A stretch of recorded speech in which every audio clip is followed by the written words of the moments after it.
Howdy partners, welcome to our cozy kitchen, ready to make something delicious and fun. Today we're diving into a timeless tradition. Today we're heading to the heart of the kitchen and making homemade butter. It's a simple process that brings immense joy. It's easier than you think. With just a few ingredients and some elbow grease, you'll have fresh butter in no time. Making butter is like magic, but better because you get to eat the results. Watching the cream transform is truly mesmerizing. This ain't your grandma's recipe, unless your grandma was a homesteading rock star. This is for everyone. No special skills required. Whether you're a seasoned homesteader or just starting, making your own butter is a rewarding experience. It's a fun activity for all ages, so grab your aprons and let's get churning. The process is straightforward, and the results are simply delightful. I promise you'll be amazed at the simple joy of transforming ordinary cream into golden delicious butter. It's a taste of tradition you won't forget. Now let's talk about the star of our show. Heavy cream. This versatile ingredient is a staple in many kitchens, known for its rich texture and ability to elevate any dish. That's right, folks. One ingredient is all it takes to make this culinary magic happen.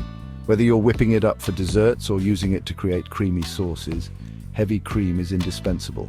Look for cream with a high fat content, around 36% or higher. This ensures that your cream will whip up nicely and add that luxurious mouthfeel to your dishes. You can usually find this at the grocery store, labeled as heavy cream or whipping cream. It's often located in the dairy section near the milk and other cream products. If you're lucky enough to have access to raw cream, even better. Raw cream is prized for its natural flavor and higher nutrient content. Raw cream comes straight from the cow and hasn't been pasteurized or homogenized. This means it retains more of its natural enzymes and beneficial bacteria. It gives the butter a richer flavor and a slightly yellow color.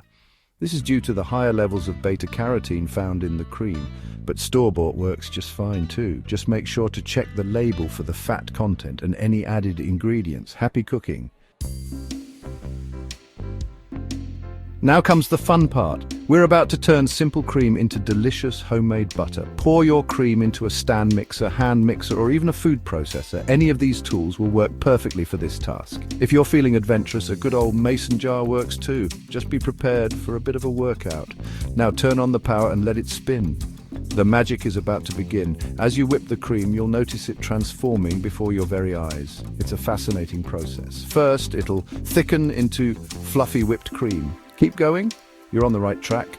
The whipped cream will start to look grainy. This is exactly what you want to see. Don't worry, that's a good sign. It means you're getting closer to making butter. It means the butterfat is separating from the buttermilk. This is the crucial step in the process. Soon, you'll see a magical separation. Thick yellow butter clumps huddled together, swimming in a pool of thin, milky liquid. It's a beautiful sight. That, my friends, is buttermilk. You can use it in various recipes or enjoy it as a refreshing drink. Section 4, Flavor Burst, adding your personal touch. Once you've squeezed out all the buttermilk, you have a ball of fresh homemade butter. Now comes the fun part, adding your personal touch. Want to keep it simple and sweet? Sprinkle in a pinch of salt. Feeling fancy? Add a dollop of honey, some chopped herbs, or even a sprinkle of your favorite spices. The possibilities are endless. You can even add savory flavors like roasted garlic, chili flakes, or grated Parmesan cheese. Get creative and make it your own. Section 5. Enjoy your creamy creation. Congratulations, partners. You've just made your very own homemade butter. Spread it on some warm bread, slather it on corn on the cob, or add a pat to your mashed potatoes. Making butter is a fun and rewarding experience that connects us to the food we eat. So gather your loved ones, roll up your sleeves, and get churning. And don't forget to share your buttery creations with me on social media. Happy butter making, everyone. If you enjoyed this video, please like and subscribe for more fun and easy recipes.